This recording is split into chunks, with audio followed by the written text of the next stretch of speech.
Wouldn't it be great if someone handed us a guide which explained very clearly what the rules of life were? Wouldn't that save us so much time and guesswork in trying to figure them out? Well, Jordan B. Peterson believes that a simple handbook of rules for life exists, at least now that he's written it. And there are only 12 of them. This summary will take you through Peterson's rules for living your best life and teach you some unexpected facts along the way. Through the course of this summary, you'll learn what lobsters can teach us about confidence, what flowers have to do with finding the meaning of life, and what skateboards can tell us about human nature. Chapter 1. Get to the top of the pecking order. You've heard of the phrase the pecking order, right? It's commonly used in conversation, but do you know how it originated? It was coined by Norwegian zoologist Thorleif Skjelderup Ebbe, who was studying barnyard chickens during the 1920s and observed a clear hierarchy amongst the birds. When it was feeding time, he noticed that the strongest, healthiest chickens ate first and forced the sick or timid ones to wait until there were only scraps left. This, of course, ensured that the strong chickens retained their advantage, while their counterparts only grew weaker. The same is true with other species of animals as well. Lobsters, for example, exhibit similar behaviors whether they've been raised in captivity or in the wild, proving that their sense of the pecking order is innate rather than a learned behavior. In fact, scientists have observed that lobsters instigate aggressive fights to compete for the best shelter spots, and that this actually changes their biology. For example, winners possess a stronger ratio of serotonin octopamine, while the ratio is reduced for lobsters who commonly lose. This means that the hormone advantage caused winning lobsters to stay stronger and healthier in addition to exhibiting a more confident posture. By contrast, their counterparts became more timid and curled up out of fear. And as you've probably observed, this behavior is frequently mimicked by humans as well. People who frequently win at life become emboldened by their winning streak, and this causes them to pursue new challenges with confidence. In fact, that confidence is often what enables them to generate further success. Likewise, those who are in the grip of depression or feel that life is never in their favor are more risk-averse and tend to approach each situation as though they already know they will fail. This in turn becomes a self-fulfilling prophecy that reinforces their bleak worldview. So, if you're trying to get ahead in life or break a toxic cycle, the best advice we can give you is, think like a lobster. Strike that confident pose to tell people you're a winner and keep faking it until you make it. Chapter 2. Love yourself as you would others. At first, that saying might sound like it's reversed. After all, isn't it supposed to be love others as you would yourself? But while that's definitely the common expression, it's reversed for our purposes because often we're better at caring for others than we are for ourselves. That's because we're often hyper-aware of our own flaws, and this awareness can lead to self-loathing. As we dwell on all the reasons we believe ourselves to be inferior, we become convinced that we're undeserving of self-care, kindness, or positivity. Because of this, we tend to focus all our positive energy on those we love, especially our partners and pets, and neglect to give ourselves the same kindness. Eastern philosophy acknowledges these toxic patterns through its teachings on the duality of nature. The yin-yang symbol represents the dark side and light side, with the implications being that each side contains at least a hint of the other, and neither can exist without the other. Eastern philosophy also posits that harmony can only be achieved by embracing both and seeking out healthy balance between the two. This balance can be attained by avoiding extremes and illustrated by an example of a parent and their child. Let's say that a parent only wanted the best for their child and was desperate to prevent them from experiencing anything bad. However, if they were to go too far in shielding their child and thus prevent them from learning about the world or exploring new experiences, they would be hurtling towards an opposite extreme. Rather than being protected from negative influences, their child would simply feel stifled and might rebel in more extreme ways to regain a sense of freedom. Neither of these extremes are healthy. So as you seek balance in your own life, remember to not go too far towards the dark side or to go overboard in an attempt at perfection. It's impossible to be perfect, and chaos is unavoidable. So don't waste your time and energy fighting the inevitable. But it's also important that you don't focus only on the things that make you happy. While that might be more fun to pursue only the things that give you warm, fuzzy feelings inside, it also won't cultivate personal growth. So focus instead on what's best for you in the same way a loving parent would do what's best for their child. A child might not want to eat their vegetables or go to bed on time, but their parent ensures they do because it's healthy for them. So, in your adult life, identify your life's purpose and direction, and then make healthy decisions that will help you attain that goal. Chapter 3. Choose your friends wisely. Have you ever noticed that the things your friends say slip into your own vocabulary before you even notice it? It's no surprise because the more time you spend around people, the more they rub off on you.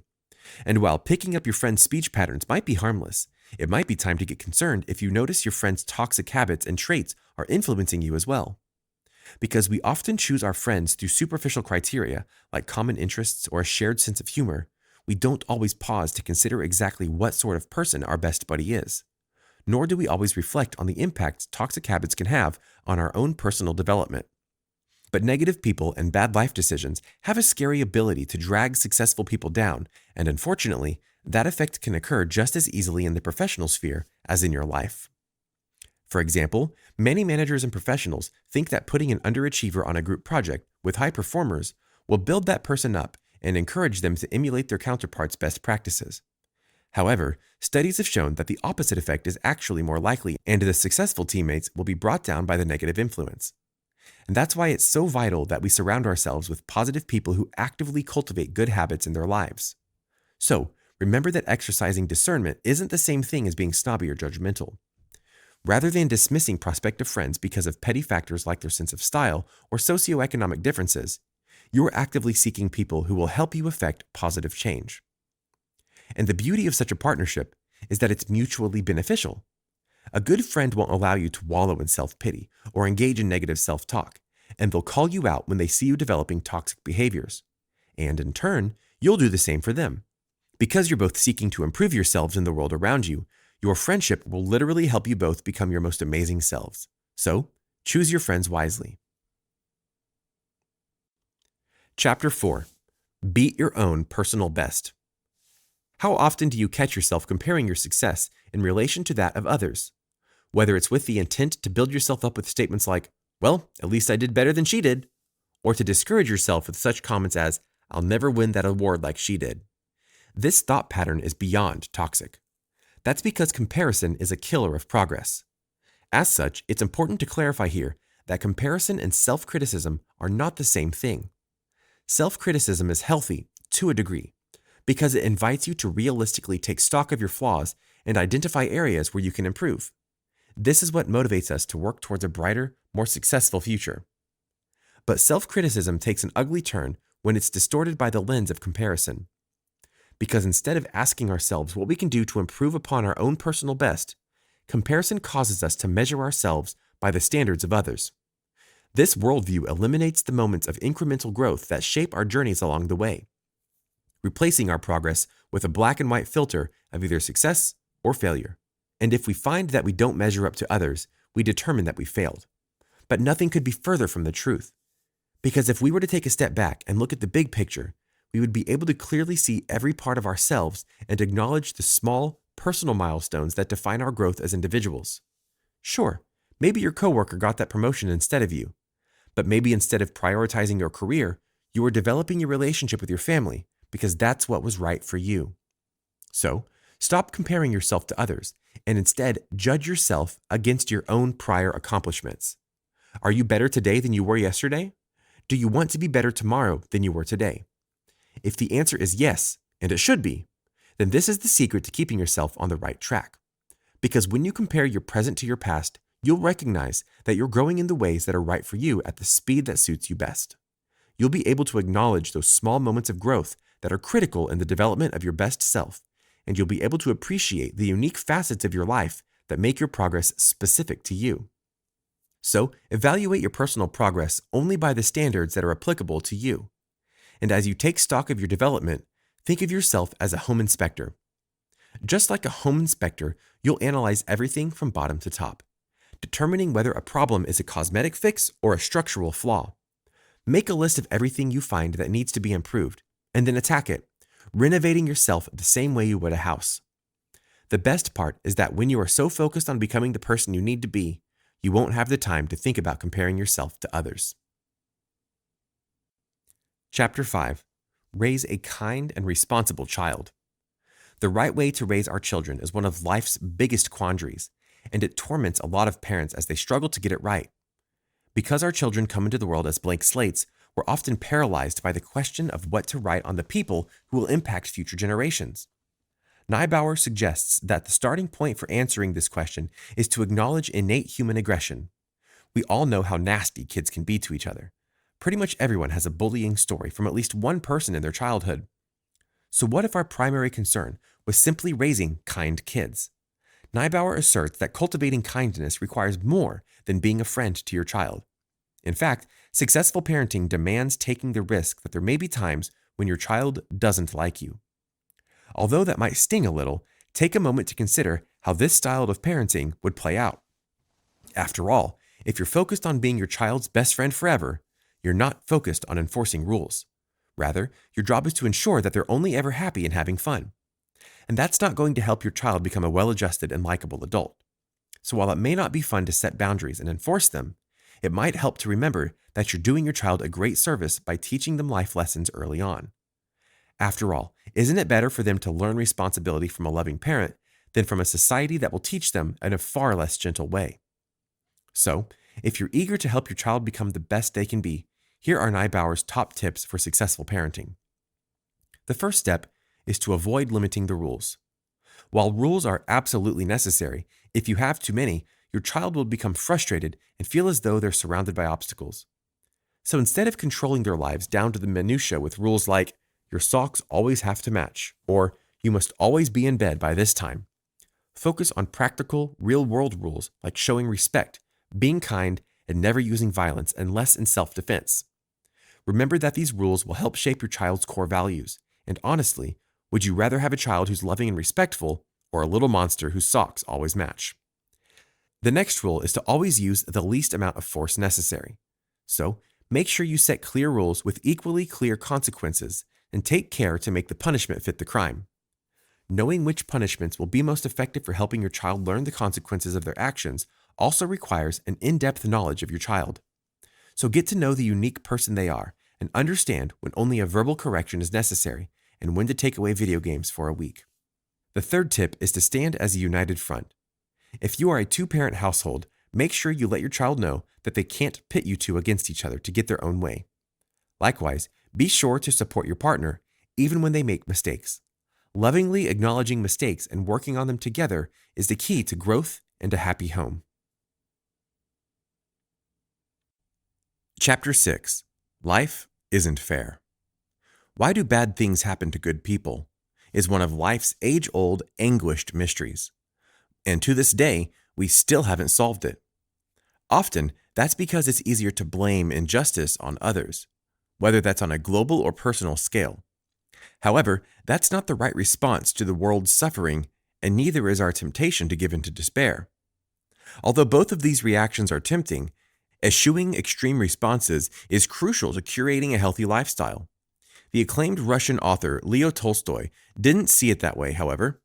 In fact, he suggested that the world's injustice was so overwhelming to the human mind that only 4 responses could be valid. By his definition, these responses were comprised of childlike ignorance, hedonistic pleasure, suicide, or determining to struggle on despite it all. But is that really all there is? Others certainly seem to have embraced this dismissive worldview, as evidenced by multiple tragedies in which people decide to take others' lives along with their own through mass school shootings. As of June 2016, statistics showed that there had been over 1,000 shootings in the United States over the preceding 1,260 days. In each of these cases, the shooter had killed 4 or more people before ending their own lives. But while this is very bleak news indeed, it shouldn't cause us to give up hope or conclude that humanity is inherently bad. That lesson comprises Peterson's 6th rule for living, which invites people to take responsibility for their own lives and actions before condemning the world. Drawing on the philosophy of Russian writer Alexander Solzhenitsyn, Peterson asserts that it's possible to reject the cruelty of life even when you've seen it firsthand. That's what Solzhenitsyn learned when, after a dedicated fight against the Nazis during World War II, he was imprisoned by his own state following the conclusion of the war. You might think life in a Russian gulag would be as bad as things could get, but for Solzhenitsyn, it actually got worse. While serving his sentence, he also found out he had cancer. However, despite it all, Solzhenitsyn resisted the temptation to become angry and bitter, preferring instead to focus on the good in humanity. He spent his time in prison seeking opportunities to contribute something meaningful in the time he had left. That mission included authoring the book The Gulag Archipelago, a scathing exposé of Soviet internment camps. Not only did this book give Solzhenitsyn added purpose in life, it also played a vital role in demolishing public support for Stalin's brand of communism. Chapter 7. Seek Sacrifice Over Instant Gratification. Have you ever heard the story about the monkey who got his hand caught in the cookie jar? Although his hand could fit into the jar, it was too big for him to slip it back out while also holding a cookie. Because of this, the monkey was forced to choose between giving up and freeing himself from his predicament or holding on to his treat. The story ends with the monkey being captured by hunters, with the moral suggesting that greed is a trap which ensnares us. Chances are, you've probably witnessed similar behavior in human beings. The temptation to pursue what we want, even when it will lead to negative consequences, is a pretty universal experience. But giving into that desire doesn't really make us better people, does it? Unfortunately, this life lesson is connected to our previous chapter because unhealthy choices are often side effects of despair. If we view the world as bleak and miserable, we naturally seek to alleviate our depression by pursuing any pleasure that will make our existence more bearable. This often leads to the justification that something can't be wrong if it makes us happy, and that type of rationalization can be a gateway to very bad decisions. So how can we combat this? Peterson suggests our best recourse is to pursue sacrifice over instant gratification. That's because sacrifice puts better things into the future through relinquishing instant pleasure in the present. And we sort of know that already. After all, we sacrifice things we'd rather be doing to go to work every day and earn a living. But that type of sacrifice is still in the interest of personal gain because we do it to facilitate our own survival or save for the promise of a vacation later on. However, Peterson argues that true sacrifice, the type we need to pursue in order to become kinder, happier, and more well-adjusted people, is defined by the things we do for others. So instead of pursuing selfish, instant pleasures, consider giving up a bit of your time to volunteer and make a difference in someone else's life. When you concentrate on the good you can put into the world, you take a break from your negative worldview and allow yourself to be driven by positive influences. You might find it helpful to think of the lotus flower as an inspiration. This plant starts its life at the bottom of a muddy lake and slowly rises to the top in small increments of growth until it bursts through the water to blossom in the sun. You can experience the same type of growth by prioritizing sacrifices for the good of others over instant gratification, because selflessness not only reinvents your worldview, it makes you a better person. Chapter 8. Stop lying, even to yourself. We all tend to lie to ourselves in one way or another. Whether it's by telling ourselves we're going to meet a certain goal without putting any work toward it, or in deluding ourselves about our flaws, we're all liars. The Austrian psychologist Alfred Adler called this habit life lies, and defined them as the things we say and do to get what we think we want. That distinction, what we think we want, is important because it acknowledges the fact that we often trick ourselves into craving things that ultimately aren't good for us. The same is true of our ability to convince ourselves that we already know everything we need to know.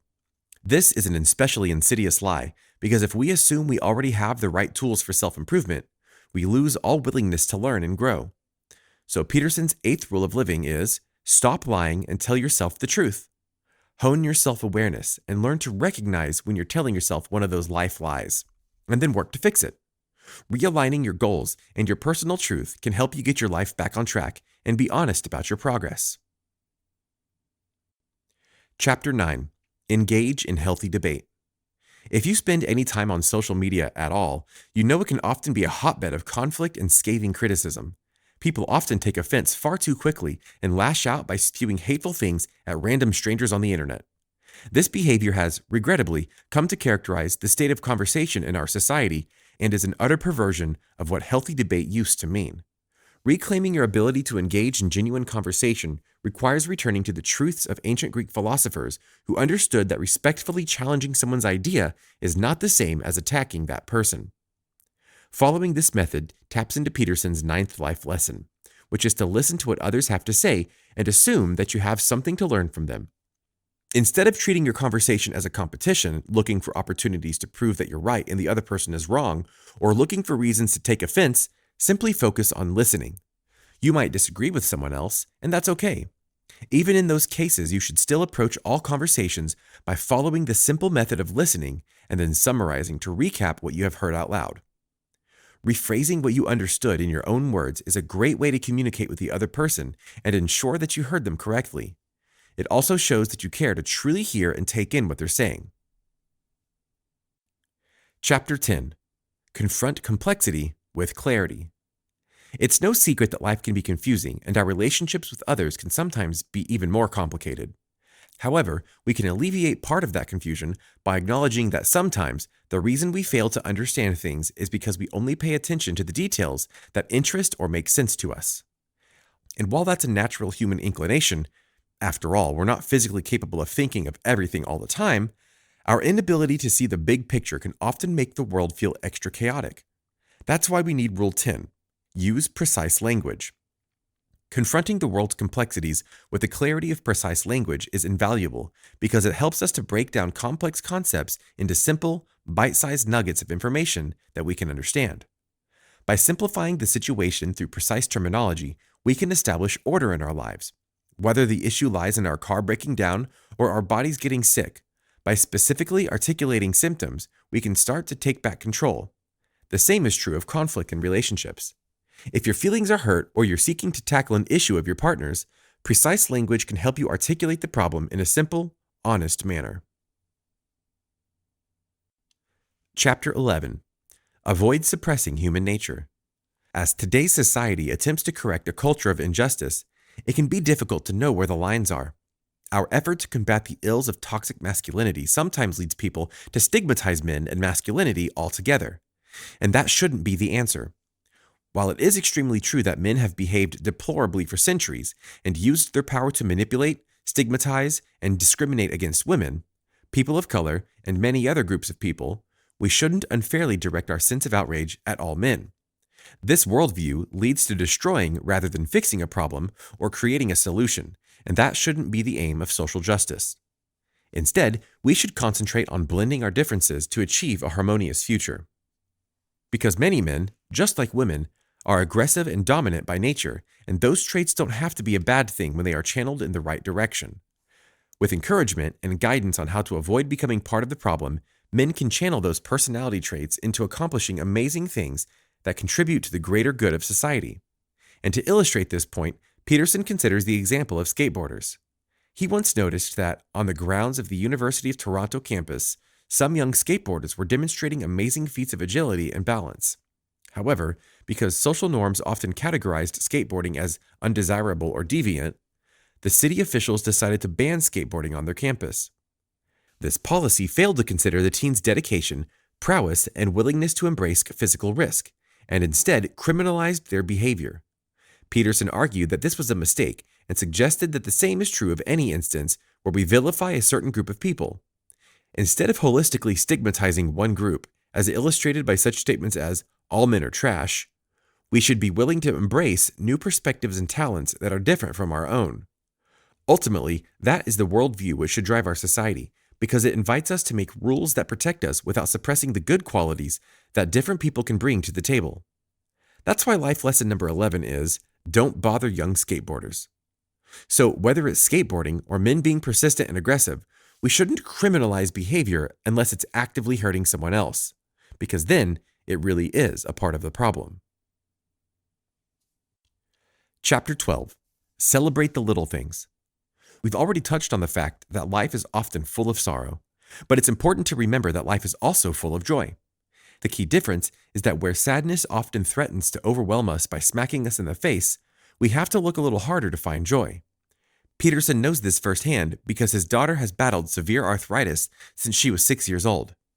This degenerative disease has filled her childhood with extreme pain, frequent injections, and multiple invasive surgeries to replace her entire joints. If you're reading this and feeling that life is unfair, you're right. There's nothing fair about an innocent child suffering so much pain. But Peterson asserts the darkness of these moments should only strengthen our motivation to seek out the good in life. That's why rule number 12 is, Make the best out of even the smallest joys that life has to offer. In his own experience, Peterson has discovered that relentless positivity is the only way to sustain yourself through even the darkest of times. Because although he is deeply affected by his daughter's suffering, he's grateful that after years of pain, she finally found a physiotherapist who was able to help her achieve greater mobility and develop a life with a lot more normalcy and a lot less pain. Although he knows she's not fully out of the woods yet, and that more complications may arise down the road, he's grateful for the small mercies in her life and seeks to keep them both positive. To that end, he advises readers to always avoid getting bogged down by sadness and keep an eye out for even the littlest things that can make you happy, like petting a random fluffy cat you meet on a walk. Final summary. Life can be confusing, and much of our time on Earth is wasted in the pursuit of figuring out what we should be doing and how we can make the right decisions. However, Jordan Peterson hopes that we can learn from the questions and mistakes of the past and live our lives through 12 simple rules that can cut out the guesswork and make us happier.